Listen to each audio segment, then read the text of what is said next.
This is Jeffrey Ellison with Elite Foundation Repairs. I want to talk to you about a common problem, common mistake pier and beam owners make are these vent covers. Vent covers are designed to be put on only during a cold front and then taken back off when the cold front's passed. Just like the styrofoam containers for your outdoor water faucets. Put them on when the cold front's coming, take them off when the cold front's gone. Pier and beam owners, if you're using these, take them off, throw them away, get rid of them. They're not good for your house.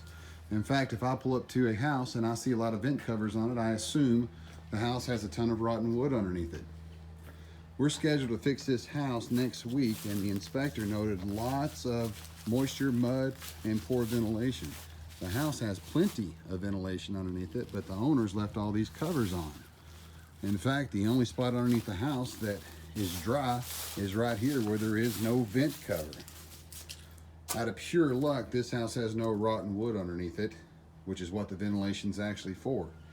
For more videos like this, please visit my website at www.elitefoundationrepairs.com. Thank you.